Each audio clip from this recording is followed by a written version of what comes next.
परमेश्वर में आस्था रखने से मुझे बहुत से फायदे हैं।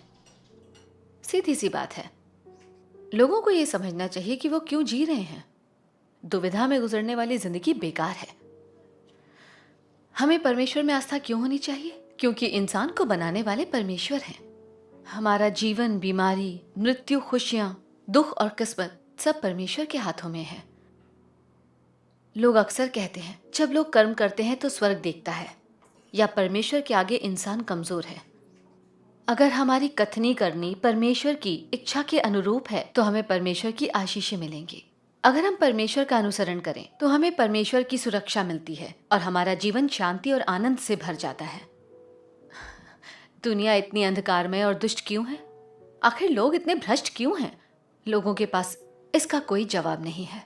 परमेश्वर इंसान को बचाते हैं और इन मामलों की सच्चाई को बहुत ही साफ तौर पर समझाते हैं। परमेश्वर में विश्वास न रखने पर हम सत्य को नहीं समझ सकते और जीवन पथ पर चलने का हमारे पास कोई तरीका नहीं है।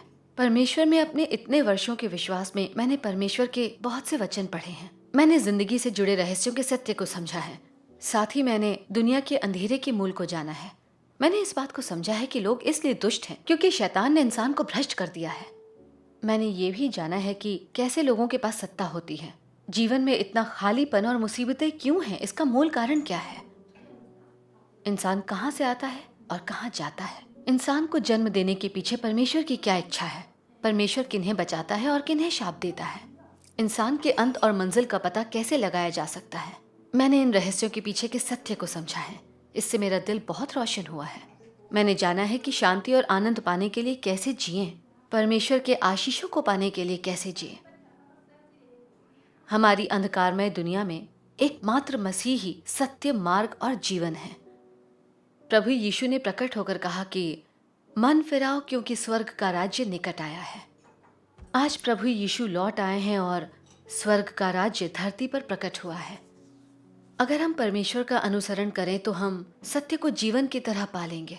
तब हम स्वर्ग के राज्य में प्रवेश करके सुंदर मंजिल को पा सकते हैं। यही महान आशीष है। जिन्हें परमेश्वर में विश्वास नहीं, वे लोग पाप में ही पड़े रहते हैं और आखिरकार भीषण आपदाओं के आने पर वे सीधे नरक में जा गिरते हैं।